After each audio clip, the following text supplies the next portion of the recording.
Welcome, everyone. We're going to start you off with a couple of nice softballs here, brought to you by Shecky Hayes. My wife asked me the other day where I got so much candy. I said, I always have a few Twix up my sleeve. Oh, boy. Well, now hang on. We got one more. Listeners, I can do 100 more. I can do 100 Save more. yourself. Here's another one. Ugh, I hate my job. All I do is crush cans all day. It's so depressing. Welcome to SmartLess. SmartLess.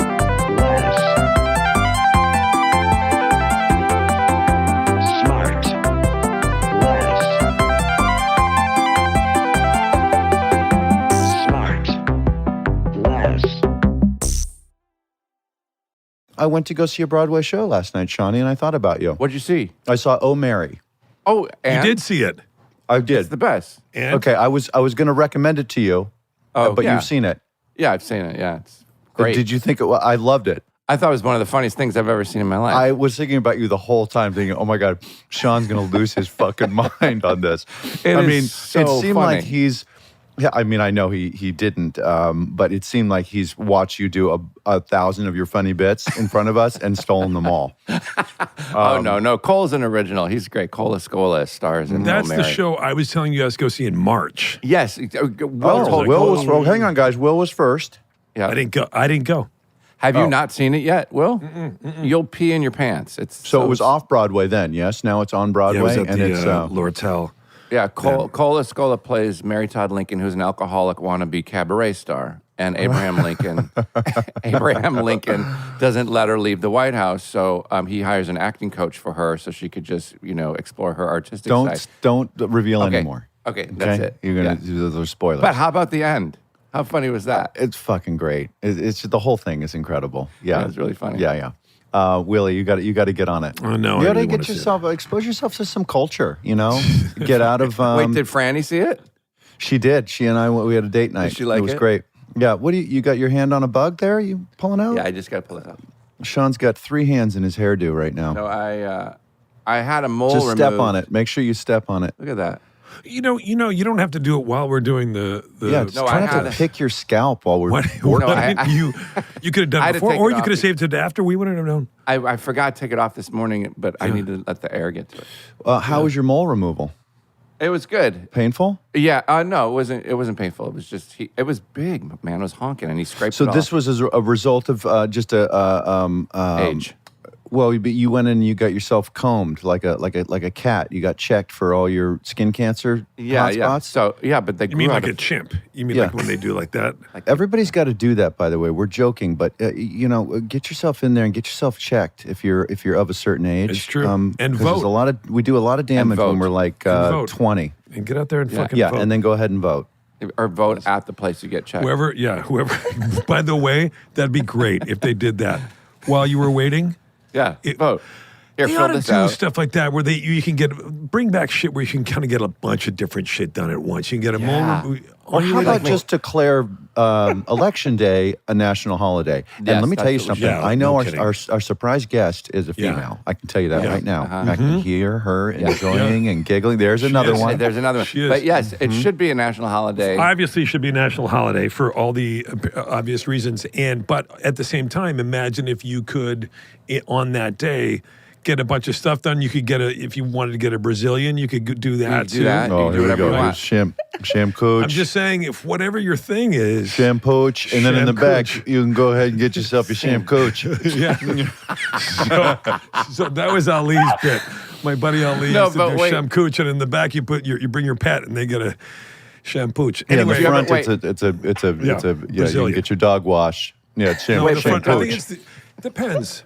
No, the pet But wait, would be the front, whenever- the front place. Sean, go ahead, Sean. Sorry. Whenever you order food for takeout, like from a restaurant, do you Yeah. sometimes order extra so you don't have to, like as grocery shopping, kind of? So Wait, like you what? Wait a like you'll- second, like dude. you'll order what?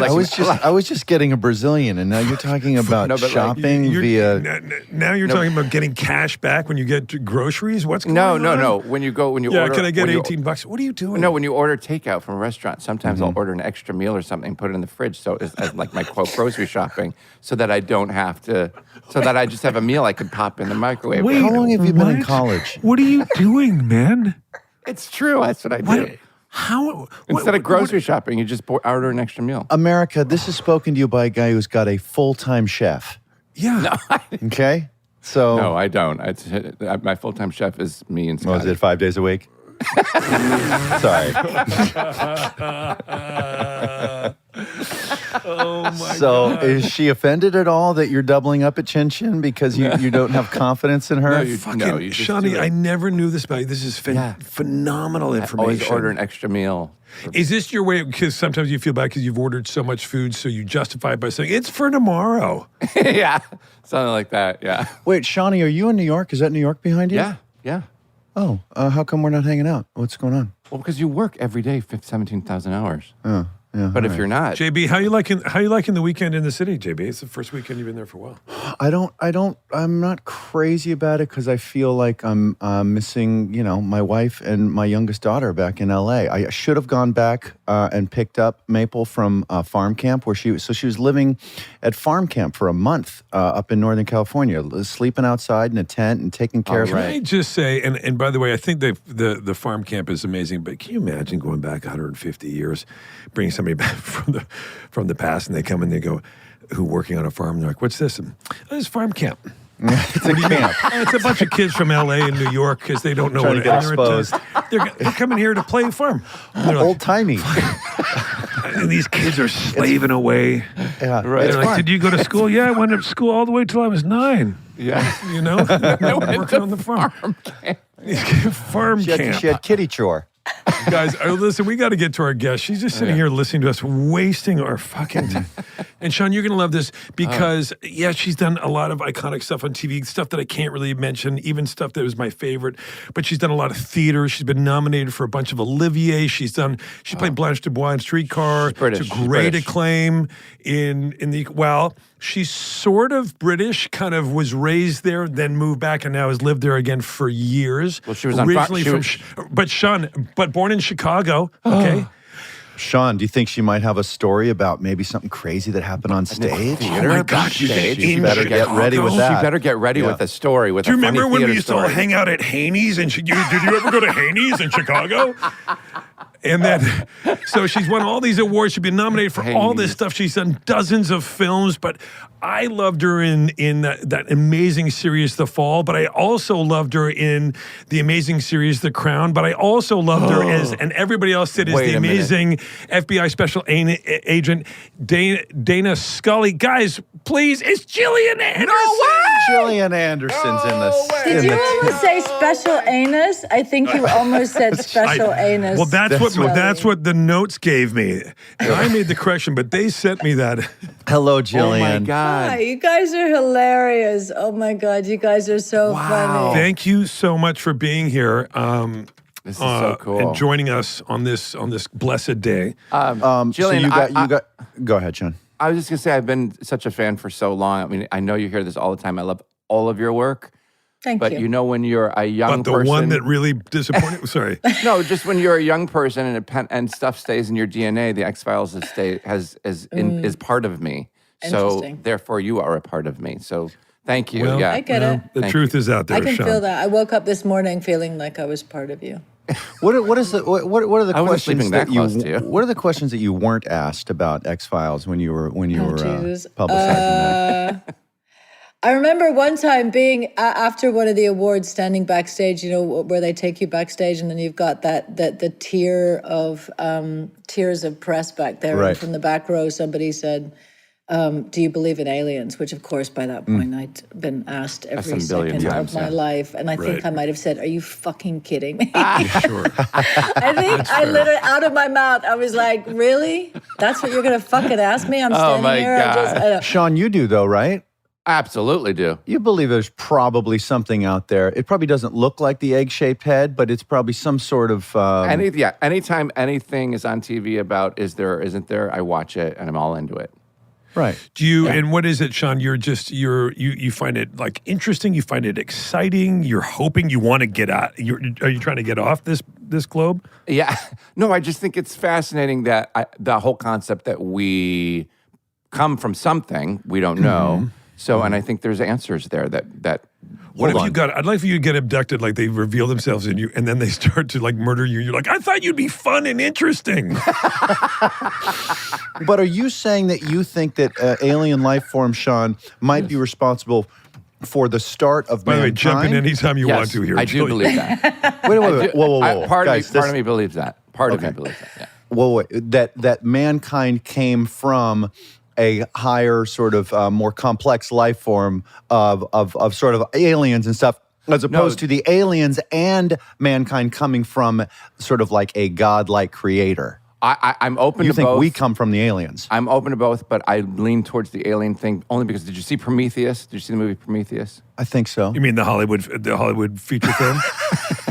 No, but I Anyway, saw Star Wars. How much of that is true? Fucking, what are you talking about? dude? Please Okay, let so Sean wait. finish with this. You're right. You're right. He's got the answers, guys. So Go ahead, Sean. Prometheus, There's too many. Like, do you ever Hang watch? on, I'm going to start writing. Do you ever this watch shit down. Ancient Aliens? Do you ever watch Ancient Aliens and the History Channel? No. Oh, we watch it all the time, and all these theories about all the hieroglyphics that show, engraved into the walls about like the, things. They're all looking up at these flying things, and they're all kind of similar. I think So- 20 of our 220 episodes were about those hieroglyphics. Yeah, exactly. Anyway, How far is your house from the nearest library, do you think? Hey, anyway, Jillian, welcome. so welcome, Jillian. Jillian, speaking of extraterrestrials and stuff, the one thing I do want to ask you is, at what point, obviously X-Files played a huge part in the early part of your career, and you've gone on to do so many amazing things, and I think so many different things. Yeah.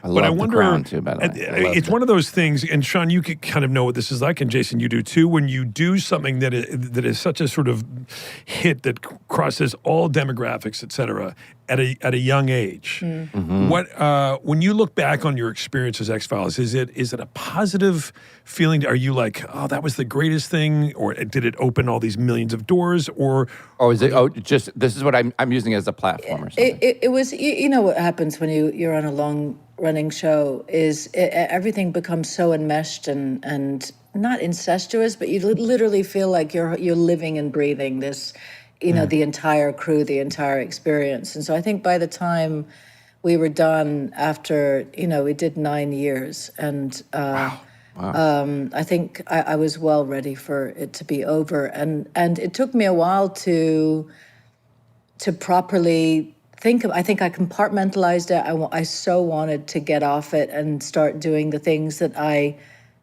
thought my career was going to be before I said yes to that job. So I imagined I'd be doing merchant ivory films, and I imagined I'd be Right. doing all this, And so I really wanted to, on the one hand, forget that happened and bounce off it to the stuff that I really wanted to do. But then, it was probably about 5 years when I suddenly, because when you're doing something like that, all anybody says is, "Oh my God, the show! Oh my God, it's the most amazing!" Right. And you don't want to hear that anymore. You don't. Right. You don't. Right. You've heard it so much, and then I suddenly got what they were talking about. Like 5 years after the show ended, I was kind of like, "Yeah, that was kind of cool." Yeah. Like I was on this really cool show. Yeah, like and anything, you need time and distance away You to do, appreciate yeah. it. But it is interesting how like the things that sort of like landed all four of us with a career are things that I'll bet you none of us would have said this would be the exact thing that would condition the audience and the industry to the kind of person and career I want to have. That's exactly And right, it's like you basically, it's not that you take what you get, but you're appreciative of the job at the time. But then by the time you're done with the job, guess what? That's who you are now. And now what do I do with this? And this is I hope I don't sound like I'm complaining at all, because I could not be more appreciative of, as I'm sure you guys would agree, where we're at and what. But you tack towards what you're now identified and labeled as, and build on that, or try to offset that a little bit and have a little bit more of a different kind of career. With it's like, But you need time to reckon with it. You need time and space to be able to figure out what it actually means to you, because for the last however long you've been hearing what it means to everybody else. And But we have people on here all the time, Jillian, that have been fortunate enough to do what you do, which is you actually have gone on and created Yeah. the whole identity for yourself as an actress, as one of the leading voices and actresses in the business. And X-Files just happens to be one of the jobs you've done, as opposed Yeah, to the thing exactly. that identifies you. Yeah. But it takes, it takes a while. It takes Yeah. focus. It takes, saying no to a lot of stuff. But it also, I remember at the beginning, one of the first things that because after the series ended, I didn't know if I could be on a set again. I didn't know that for myself. It just felt, so I knew that I just needed to get away from Los Angeles and set. So I had grown up in London. I moved back to London, and the first thing I did was a play. But the second thing I was offered was, a British BBC, a short series of Bleak House, and costume drama. And when they offered it to me, without an audition, I literally, in the meeting with the producers, I said to them, what makes you think I can do this? Because I knew I could do it, but I just spent 10 years doing exactly the opposite of that. Right. And I was so curious. What did you see in me how that I they didn't? that I feel like maybe has been lost, or that nobody. So. And what did they say? Do you remember? Oh, wait, I'm sorry. We thought you were. We like to watch people fail. I can't remember what they said. I mean, I think that somewhere in the work that I did in X-Files, they gleaned that I could, I could act, as opposed to what I felt like I was doing was not necessary. But of course I was. I mean, they were, we learned how to be actors during that period of time. Right. We'll be right back. And now back to the show. Where did you grow up in Chicago, by the way? Here we go. Well, I kind of didn't. I was born there. 6 months later, we moved to Puerto Rico because my story goes that my dad wanted to go to film school, and he said to my mom, I want to go to film school. Do you want it to be Los Angeles? Do you want to move to Los Angeles or London? And she said London. And so they didn't have any money to move to London. And so we left the apartment, apparently moved to Puerto Rico, where my dad's parents were living. And we basically slept on their sofa for a year and a half so my parents could save money and we could move to London. So I only got like 6 months there. Do you remember where you were born? Yeah, at St. Mary's Hospital in Cook County. Oh, yeah. I actually ended up back there because when I went to college, I moved to Wicker Park, Bucktown area before it was Wicker Park, Bucktown. Yeah, it was that's cool. still, low-income Hispanic families. And how long were you in England? Until I was 11. So from about a year and from 2 to 11. And your dad went to film school then, yeah? So when you were in London, and your dad was an editor, is that right? No. Well, see, he wanted to be a cameraman. He wanted to be a director, filmmaker. Wow. And but then they fell in love with London. We were always going to stay. We eventually, could afford to rent a decent 2-bedroom apartment, and so we stayed. And he got various jobs working in various places, and then he got a call from a film school friend, a fellow American, who basically said, I am starting to make industrial films. Come to Grand Rapids, Michigan, and get rich quick. And he said, okay, I'm going to do that. So he went out, and we ended up moving to Grand Rapids. We went from London to Grand Rapids, Michigan. Wow. And there you stayed until Until college? I went to college, Which was where? To the Goodman Theater School in Chicago. In Chicago. Oh, wow. So then your sort of your spark was kind of lit by your father's interest in the business. Is that kind of how it started? I don't think it was. I think the high school that I went to in Grand Rapids, there was an English teacher. It was an academic high school, and I mean, I've said this so many times, but the only reason I got in was because I had an accent, and under normal circumstances, I don't think I would have made it into the academic high school. Right. But so I got into and there was no theater department, no sports or anything, and so, but there was an English teacher who, a couple times a year or semesters or whatever, she would direct a play that would be put on in the lunchroom. And at one point, I think we did Our Town, I can't remember who I played, but I think In it the was middle one of the grilled cheeses policemen. and like French fries. Exactly. Yeah. Any fun stories from the lunchroom? Sean doesn't care whether they're theater or food related. Either is fine with No, him. but I remember asking for another sandwich so I could take it home later and have it for another meal. I remember saying. I did that when I was in high school. I identified Great with callback. You, Sean. Yeah. Anyway, so I think that was probably what ended up getting me interested. And then I started auditioning for community theater and stuff. Wow. I love the Goodman Theater. I did a play there a few years ago. It's so great.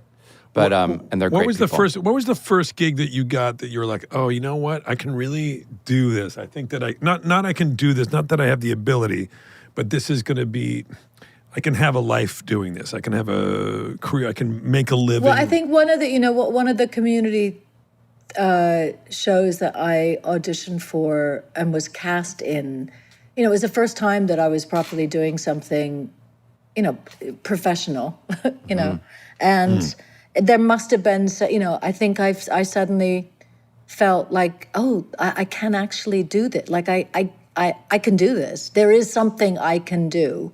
And it really changed my life around. Do you remember what it was?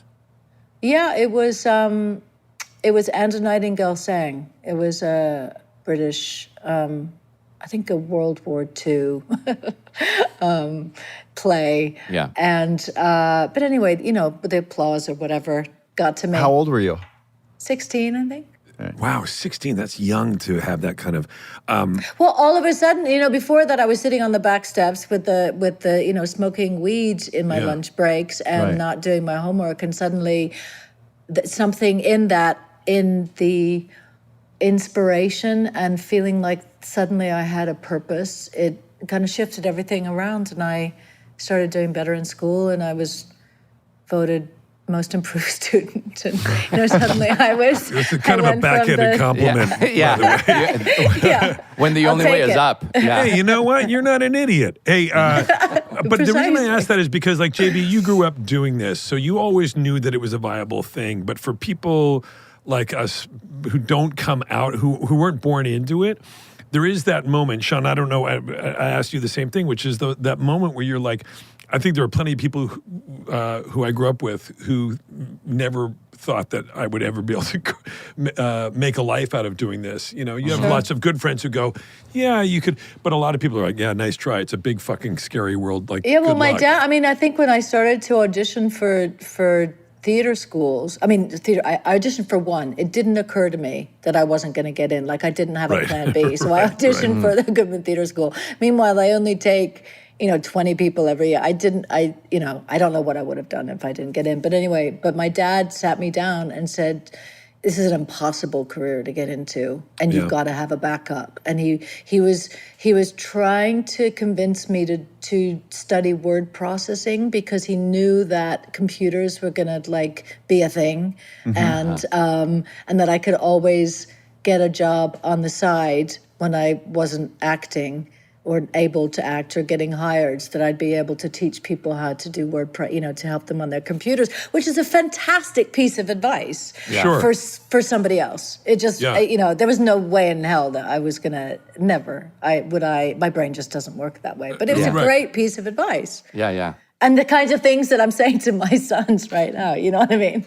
Right, like have a contingency plan. Yeah. But Contingency this part of people's lives, I'm surprised there's not more stories about or movies about or TV shows about, because there's tons of movies and TV shows about falling in love or deciding to have children or grappling with mortality and here comes death and somebody's got a terminal diagnosis or something. No one ever does anything about that moment where every young adult has that scary question about what am I going to do with my life? Who am I going to be? Who am I going to be? Is it going to, should I pursue something that I'm passionate about to the extent that you even know what you're passionate about yet at that age? Or should I pursue something that's going to give me a path towards providing? Yeah, but doesn't that feel like an idea from the 1980s or something? These days it's different. I guess it is, but there's always jumping off points, and everybody has a different height from which they're jumping off. There's more different risk involved. But just choosing what that lane is, what the industry is, it is so important. It's like one of the biggest forks in anyone's life, what you're going to actually put your weight behind and choose to study in college or take that first job after college or before or during college. Like, I've got a 17-year-old and a 12-year-old, and like they're dealing with that right now. Willie, I'm sure, your boys are thinking about it as well. It's like, it's like a big, big fork. Do you go left or right? And Scotty's going through it too. Scotty's going through it too. That's my husband, Jillian. I mean, it's, but like, it's not something that people talk about a lot. Yeah, no, it's true. We all go through it as parents. We all experience that with them. But I always say that the younger you figure that out, the higher success rate, right? Yeah. The younger you are. Even if it doesn't end up being the thing that you do, it's like I always say, like a lot of stuff happens on your way to something else. Like if you're just driven and motivated to do something, it's okay if it doesn't end up being that, but at least your feet are moving forward. Yeah, totally. Yeah, true. I remember moving to New York when I was 20, and I did not know a single person in New York, and I just thought, fuck it. Yeah, let's get started. Yeah, let's fucking go. I was in college and everybody everybody else started. And I dropped out because I thought, well, everybody's just kind of nobody has any real direction. They're getting really good at being a senior, a 6th-year senior, a 7th-year senior. Yeah, whatever it is. And a lot of great people, but at the same time, I just thought, like, fuck, there's a whole world out there. I want to get in it. I want to get in But that's the the thing that I think a lot of teens these days are, that the thing of the whole world as an oyster, in a way that obviously that's a very privileged perspective to have. But For sure. I feel like kids these days, that's not necessarily the perspective that they have. It doesn't feel like that is what is on offer anymore. There's something, and I don't know what the degree That it's to harder which, or it's easier? No, harder. So many kids are floundering right now. So many teens are just, or young wanna know 20s. why? It's because of It's the fucking phones. It is. It is. I'm serious. I'm It dead is. So on the serious. one hand, you're seeing the world out there because everybody's posting them and their holidays on yachts and this, that, and the other. But it feels so unreachable and so it actually has the opposite effect, I think, for a lot Instead of aspirational, I couldn't agree more in this idea that you can kind of go into your phone and lose yourself into all four corners. You're not really experiencing anything. You're getting the micro dopamine hits and stuff. There are lots of books about it right now. But at the same time, you're not actually getting that real world experience that we all had the privilege of getting. And while you're looking at it, you're sitting next to your friend, not having a conversation while they're looking at somebody's life too. And obviously, as you say, there's tons of books written about it. But it's a really serious problem today. Yeah. Jillian, can I ask you, can I nerd out on The Fall? I love that show so much. And I wish, it's one of those shows that I wish I could watch it again for the first time. Because I found it so engrossing. It was so gripping. And what was that process like? Your character was very intense on that show. Well, it was. I mean, the premise is great. So in the show, you're with the serial killer for an equal amount of screen time as you are the superintendent detective who is tracking him, which is me. And I think it was the first time. I don't know what it was the first time, but it felt quite unique that that setup felt quite unique at the time, and it started. It started where I was brought a script, and I'd been in the process of producing something myself that I couldn't get there. I was really, really struggling with the writers and the other producers to get the script to where it needed to be, and then this script landed in my lap, and it was like, now that is writing. And it was so spare, it was like, and I've spoken about this before, it felt like when I was reading it, my experience of the character, it almost, despite the fact that it was so spare, it felt like my fusion with her was almost alchemic. And because there wasn't a lot to go on, in a typical American way of reading a script where it's all all the descriptions are in the directives in between, where you get so much information, you feel like you're slightly treated like an idiot. But this was really beautifully, beautifully spare, and yet you just got who she was, what the world was, who the different voices were in it, and it was so it was really special. And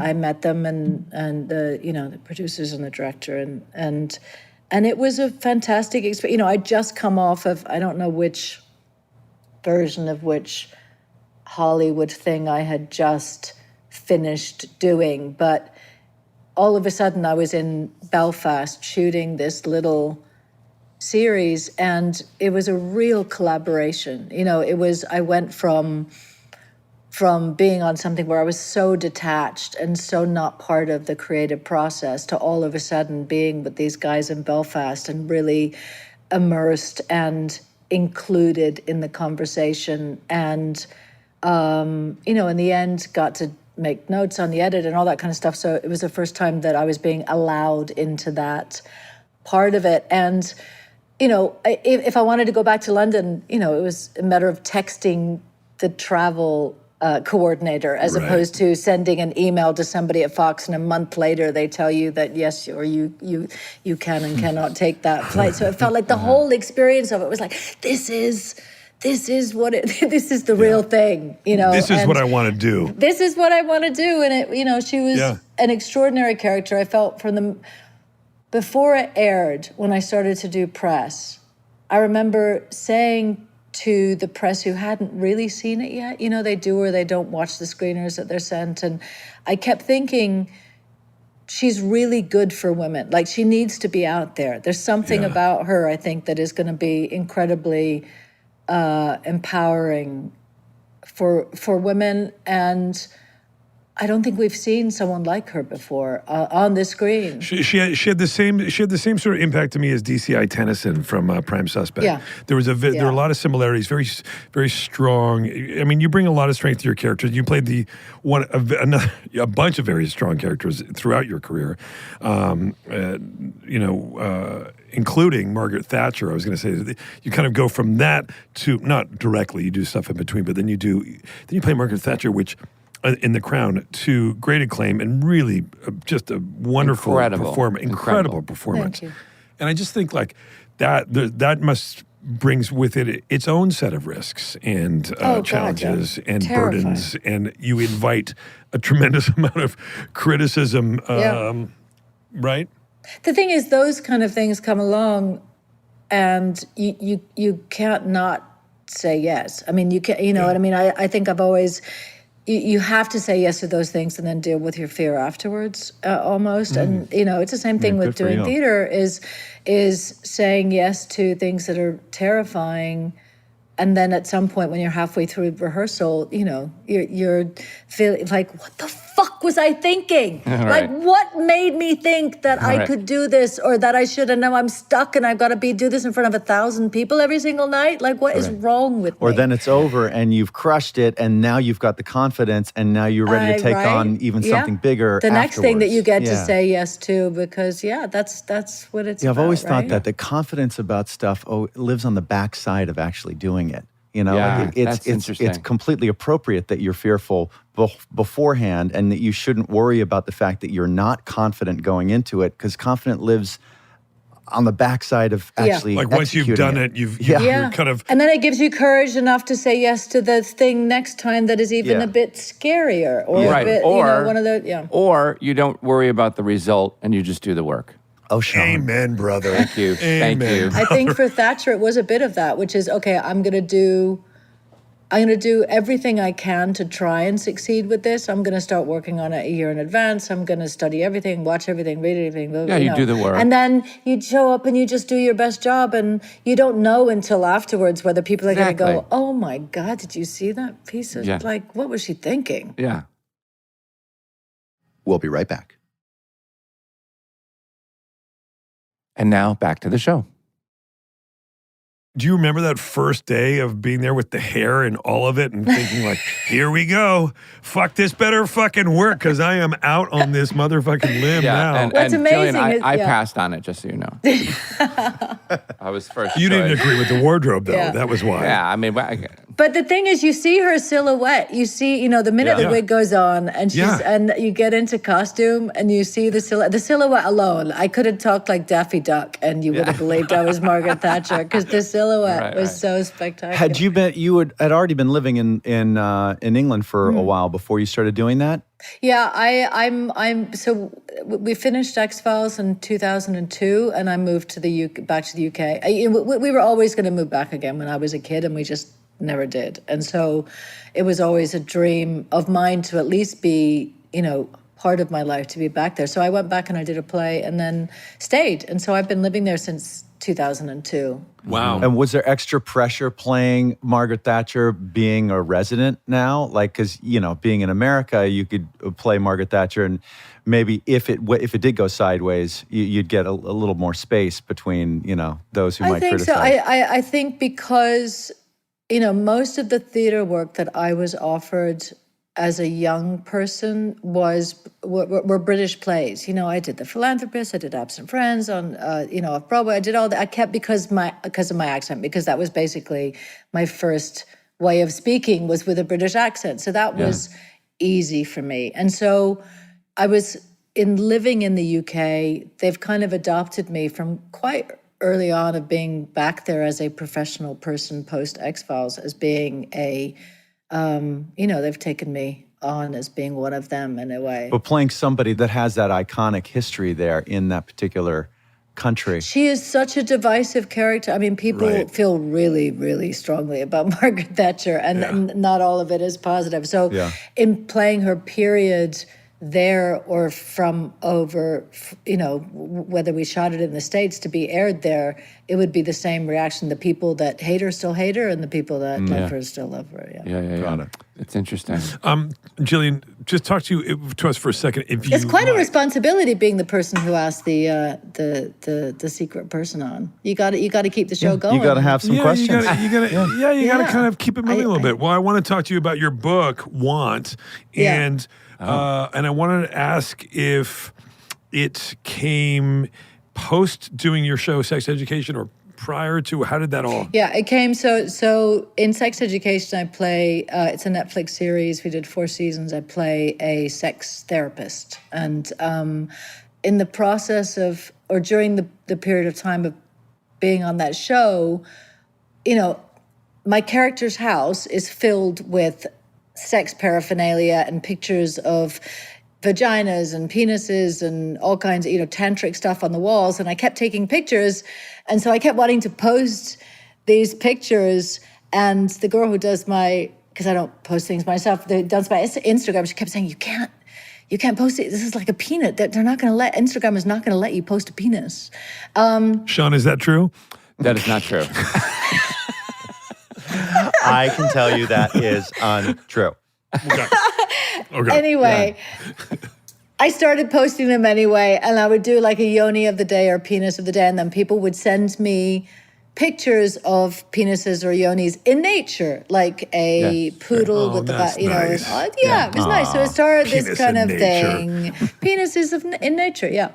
Anyway, so my professional life started to mingle a little bit with my personal life, in that You were getting dick Instagram is pics? an example of anything to do with my personal life. I don't ever post personal things, but so there was a cross-pollination that was happening there. And so people would talk to me, I mean, not in a therapeutic way, but a lot of stuff that came to me was since then has been part of that bigger conversation about sexual well-being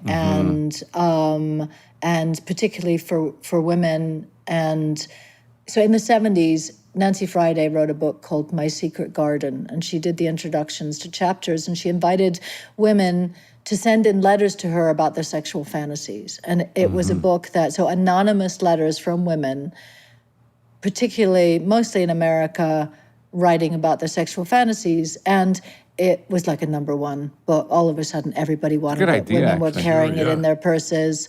But it was a real insight into, what women think about when they think about sex. And we discussed doing a modern day version of it to see whether, in the age of, sorry, Franny, pornography and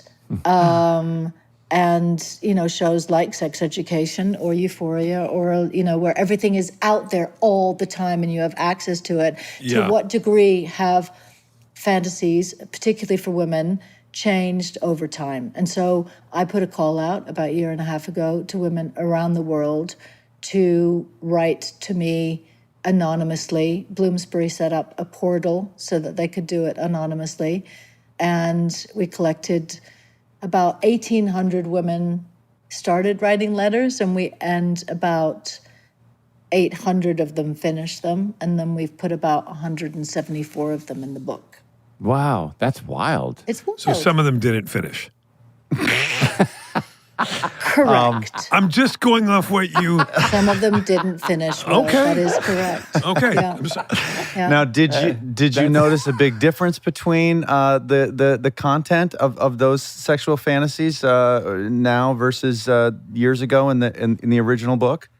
Well, the most interesting thing to me is the degree to which there are so many rules today about what is appropriate and what is not, whereas back then animals show up and Wow, I would think it would be the opposite. Like it would be more you'd think permissive today. you'd think it would be the opposite, but we've got the most extraordinary letters from young teens who have yet to have sex, talking about their fantasies, to mothers of many children, single parents, and what it's like trying to do the same old with your partner, to 20-somethings in the dating world, and how what exists in their head is different from what they experience out in the real world. To it's really interesting. And we've got letters from literally all over the world. So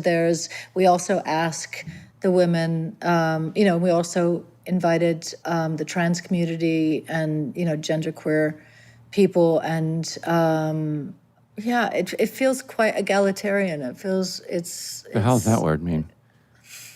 Equal. Egalitarian. Oh, okay. Yeah, it Unbiased. feels like it's Yeah. an equal opportunity for anybody to pitch in and to talk about their experience. And it does. It feels. I heard you got like thousands of letters from an Amanda A. from Los Angeles. This is unconfirmed. Very unsatisfied. There was a run on stamps in our local post office. Amanda, where are you going? I'm running to the post office. I'll be right back. She just got a stack of letters. Huh? She's really. Wow. Well, that's wow. What an awesome. That's really cool. Yeah, it is really, a cool thing. It's a really interesting insight. I would have thought that porn would have showed up a lot more in the fantasies. There's a lot of women, no matter how intense the fantasy gets, at the end of the day, just wanting to be seen for who they are, just wanting to be held. Wanting care, wanting somebody to look in their eyes, wanting, or the opposite, women who by day are in charge of 500 employees and the CEO of this, that, and the other, and they just want somebody else to be in control. So they, and so it's fascinating. Will, why are you crying? Well, I'm not crying. I'm saying it's dusty. What is going on? I'm just saying, hold me.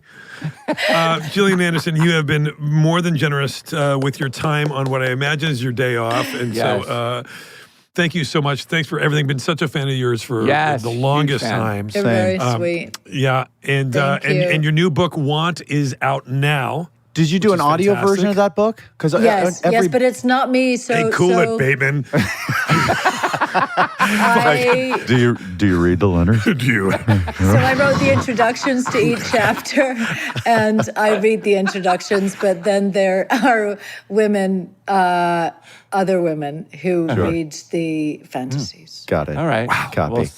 We'll send Jason the audio. I can't get the hang of the reading. It's top to bottom, left to right. Sure. Right? Sure. Jillian, thank you, honey. It was very nice to Thank meet you. It was so nice to meet you guys. Great to meet I'm you a fan too. of your show, and thanks for All your right. time. I appreciate it. Enjoy the rest of your time in Bye, Calgary. Jillian. Nice to meet you. Thank you. Bye, Jillian. Bye. Thank you. Bye. Thank you. The great Gillian Anderson. Bye. Bye. Will, nice guest. Yeah, good guest, right? Hey, huh? Yes. She's a talent. But it's interesting because she did Dana Scully, as we pointed out, her name. Loved. Character that everybody knows, massive hit, global, not just one of those shows that was Huge. really big here. And then it came back. huge globally. Came back. They made a couple movies in the The interim. movies were good too. But to be able to kind of step out of that and then step into and not just step into one more iconic role, but step into like 3 or 4 other or 8 or 10 great roles continuously and reinvent herself. Yep. Super, super tough to do and super admirable. And Yeah, super talented. And by the way, it's always wild. We talked a little bit about it when you associate somebody so much with the character that made them famous. Yeah. And then you see them in interviews or outside of that world. Just her having that T-shirt on, the Wu-Tang Clan shirt, and we're talking about her kid. You just see her as, and then Margaret Thatcher, of course, and all the other stuff. You see her as a completely different human being. Yeah. And then Pretty she's cool. like this totally chill, cool, really smart, interesting person. Yeah. Very different. Can we revisit Sean's theory on evolution? Yes, I'd love I'd love to hear hear it. it too, yeah. Yeah. I love So, okay. So the spaceship's planted? So the spaceship. Yes, So do all the humans come out of the spaceship, or just 2 of them, and then like sort of like an Adam and Eve, they come down. They're sort of egg shaped. No. We have to. We had to. Me. We have to have. Right. We have to have had come from somewhere. Right. Somebody or something made us, right? So Right. it's evolution. All right, Doc, I'm with you but- so far. But Right. we're not the only planet in the entire universe. So you're not that has having life. this nonsense about the Big Bang, right? All the science stuff is No, not yeah, working for for sure you? I am. Yeah, no, all that works.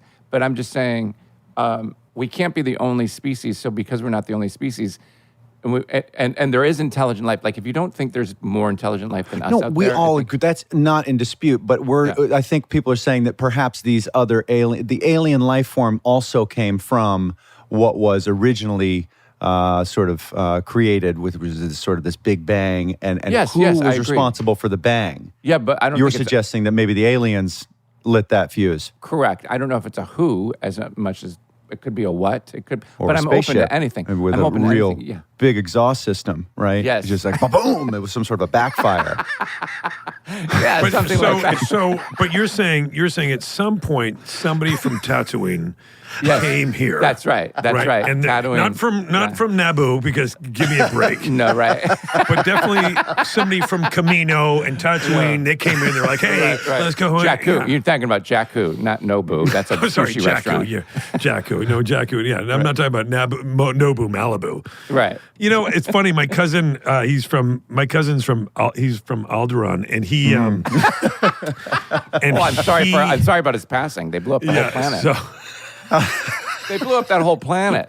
don't know stuff about it. Yeah, Alderaan. Okay, stop knowing shit. None of it's real. You may fly Okay. when ready. Remember? So, if you know everything, Sean, then what would you know call everything. someone who's got dual citizenship like she does? You know, she's got No. England, she's got No. America. Well, you might What call her. What would you call might her? call her bi-coastal. No, it's not coastal. It's not No, coastal. not What is fucking it? No, bi-coastal. Get back to the microphone. Okay, She sorry. would be by what? What do you mean? Anything but coastal, motherfucker. It's 2 countries, bro. She's bilingual? No. No, Keep by going. what? No, they I both don't speak know. English. I don't know. Listen, I don't know the answer, but I want something better than guys, bi-coastal. All I know is guys, hang on. It's Sean. Will's hang got on, it. Hang on, Sean. Will's No, got it. Will's got it. Sean, Here we go. I had a good Jason, one. I had a good you one. guys are at odds right now, and I want you Here we to go. be in the work. I want you to be more in sync, and I want you to be bye. Don't move the microphone away like that's got it. Bye, it's like the bye. podcast version of a mic drop. Off of NSYNC. Bye, We're going to bye, appreciate bye. the effort on that, and judges will allow. Bye. Bye. Smart. Less. Smart. Less.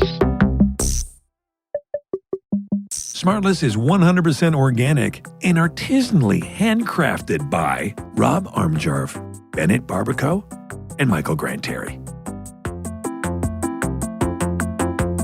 Smart. Less.